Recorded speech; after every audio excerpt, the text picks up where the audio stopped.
Hey, what is up everybody? Welcome back to my channel, or welcome to my channel for the first time. If you're a first time visitor, make sure you go ahead and hit that subscribe button, hit that post notifications bell so you can know as soon as I upload anything. Today I'm going to be talking about the differences between civilian life and military life as a spouse.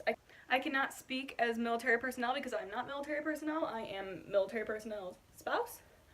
So I'm just going to be going through with you a couple things that are different. Disclaimer, we got married after he was in, but we were together for 4.5 years before he was in. So I can give you some differences between life as a civilian in a relationship, life in the military as a spouse. Let's get started. Okay, so the first thing that I wanted to touch on is when you are married to someone in the military, you're also giving up your freedom, your control over your life. They don't know what's going on, and you don't know what's going on.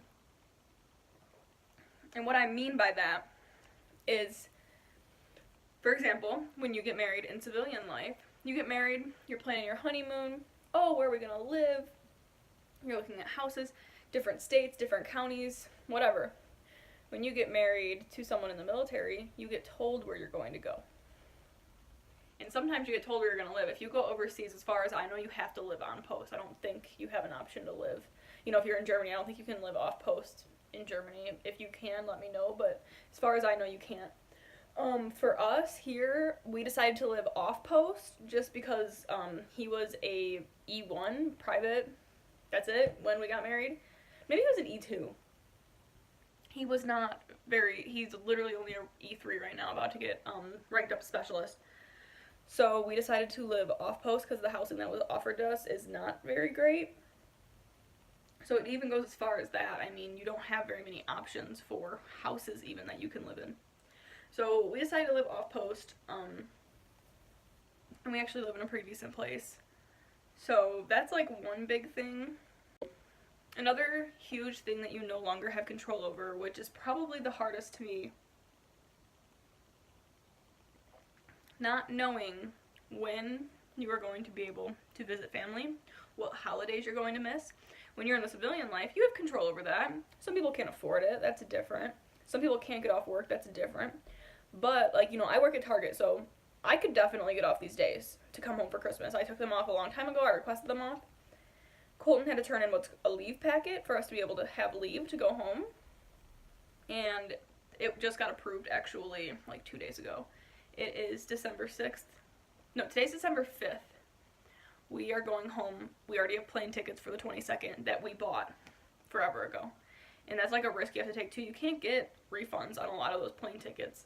So we just now found out that we're able to come home for positive. So that's awesome. That gives me anxiety, but everything's fine. And then the last biggest thing that I really want to touch on is healthcare. Sorry, I have notes right here because I don't want to get too much off on a tangent like I have been, because that's a lot of editing for me and a lot of confusion for you guys if I don't get the point out the right way. So another huge thing is actually healthcare. If you guys didn't know how that works or what that is, we have what is called TRICARE in the military. You can do TRICARE Prime or TRICARE Standard. I do TRICARE Prime, so if I make a comment about TRICARE Standard that's not accurate, please in the comments correct me. As far as I know, I'll go TRICARE Standard first. You can pick to have TRICARE Standard. I don't know if everyone qualifies for it, but when you have TRICARE Standard, you have more of a say in what doctors you see. And then, so since you have more say in the doctor you see, you pay a copay when you go to the doctor, just like most other insurance companies you pay when you go. TRICARE Prime, which is what I have, you call a phone line, you talk to like 3 different people, you sit on hold for like 3 days, no joke. I could not get a hold of who is my doctor. You know, I was just trying to find out what office I have to go to and what time I can see a doctor and who my doctor is.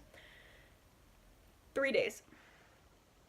It took me 3 straight days of calling and getting hung up on and getting put on hold, and I know they're working on it, but TRICARE is not the best to deal with.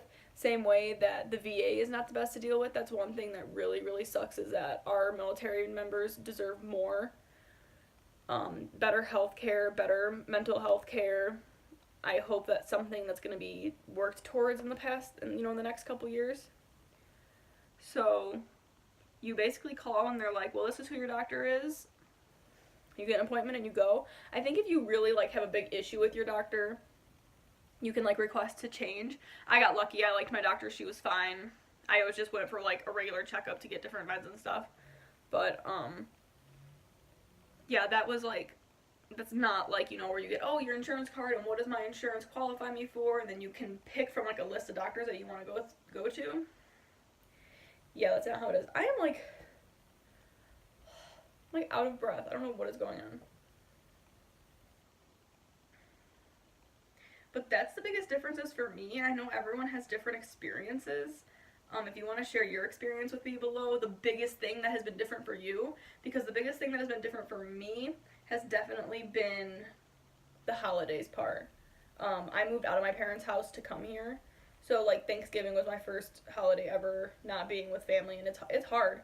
We're fortunate enough to be able to go home for Christmas, but a lot of people can't. A lot of people can't afford it. A lot of people don't get approved. They have to sit back. A lot of people have, you know, husbands that are deployed through Christmas or wives that are deployed through Christmas.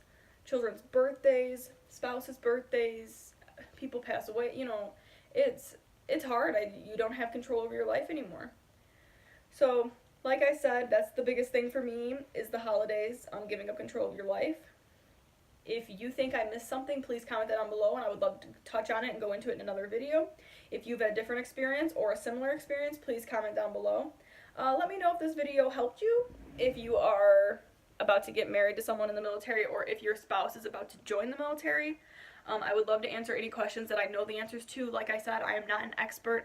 I do not know everything. I'm just a person who is living out this reality right now. So that is all I have for today's video. I love you guys, and I will see you soon.